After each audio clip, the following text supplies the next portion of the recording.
in the middle of the hustle and bustle of Samarinda city, Indonesia. In a city now filled with buildings, workers, and modernity, there is an ancient ritual that lives on, a ceremony that is believed to summon ancestral blessings and ward off evil spirits. Behind the scary-looking masks, hidden messages of kindness from a world older than the city itself.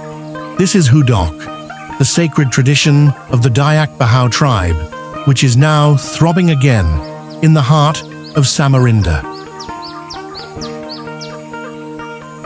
Interestingly, the revival of this ceremony is taking place not in a remote village, but in a large city.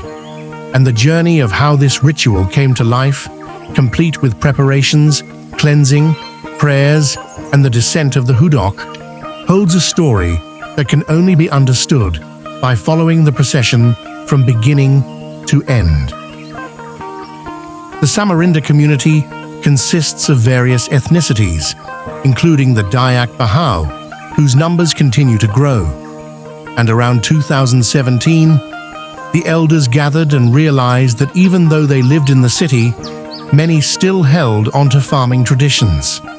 From this realization arose the desire to revive the Hudoq ceremony in Samarinda. Differences in sub-tribes mean that their ritual techniques vary, but the ancestors agreed that the philosophy remains the same. They chose to adopt 5 main processions: Liva Lalii, Hudoq Tahari, Liva Tasaam, Hudoq Kawit, and Hudoq Pakoq. Although there are variations among sub-tribes, these 5 stages of the procession are the agreed-upon steps.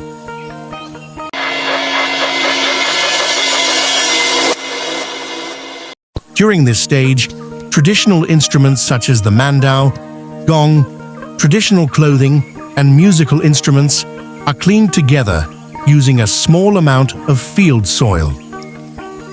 This ritual is led by a dayung, a female Dayak Bahau prayer leader who recites the relevant prayers.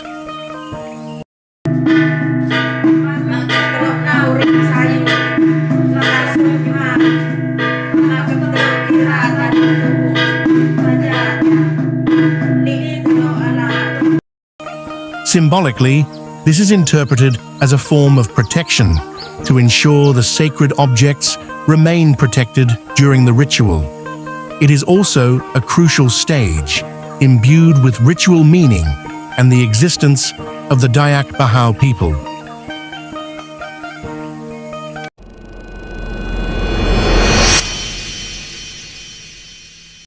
In this ritual, not only the tools, but also the Hudoq participants are purified. Their faces are washed with blessed water, rubbed with leaves and hornbill feathers. And then the mandau is placed on vital body parts, such as the head, to strengthen the spirit, the mouth to maintain wisdom, the knees as a support for strength, and the feet as a symbol of honesty in one's actions.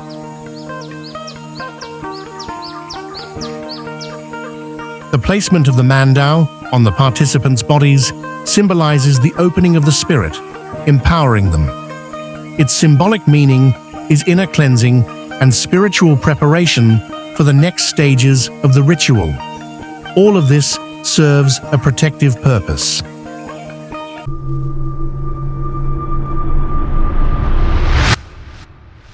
When the Hudoq spirits first descend to earth, they are welcomed by wearing beaded bracelets, or leku, a type of spiritual symbol, and given traditional food as a sign of their acceptance.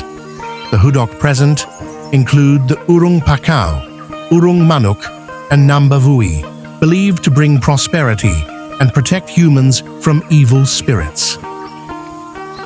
The Hudoq are treated as guests, and as is customary, guests are given food or offerings. Afterward, the traditional leader will ask the leader of the Hudoq about the purpose of their visit and what message they bring from the Creator. This symbolically invites good things and blessings from ancestors and nature spirits, and also marks the beginning of a ritual that is expected to proceed sacredly.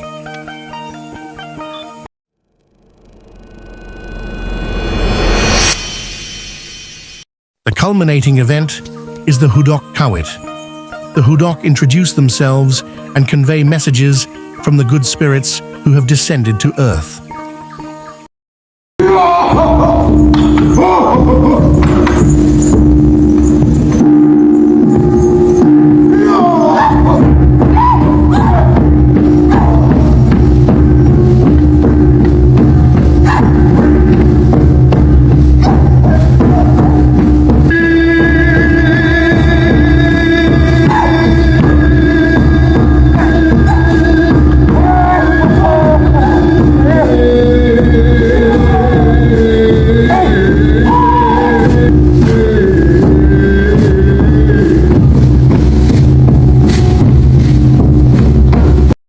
In ancient Dayak beliefs, long before the advent of major religions, they believed in Tame Tinge, a father who watches over human life from above.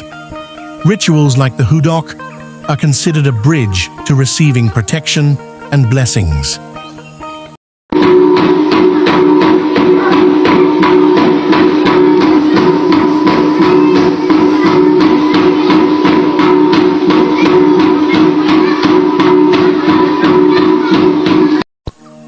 The Hudoq then face the 4 cardinal directions and perform a hooking motion, attracting blessings from each direction.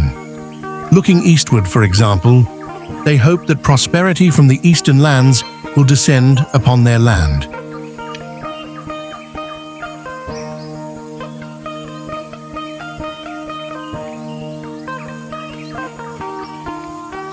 Afterward, the public is invited to dance and interact with the Hudoq. It is hoped that through this interaction, the community will understand that the frightening-looking Hudoq masks, a combination of various animal shapes, are not symbols of evil spirits. Instead, they are benevolent spirits who answer people's prayers.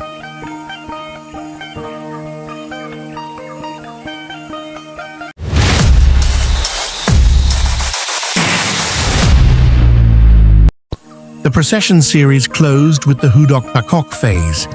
The participants wore fern leaf decorations, matching the Hudoq clothing, which was partly made of fern leaves. Men and women could participate.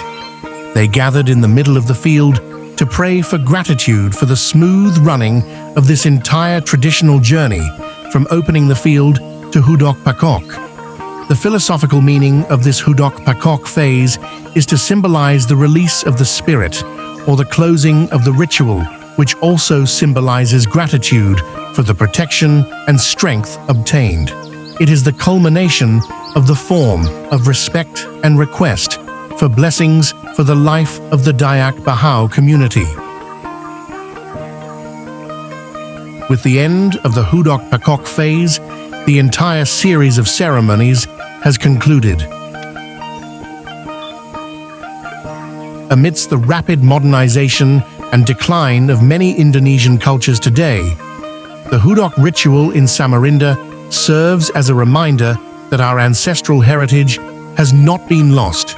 It simply awaits continued preservation by the current generation.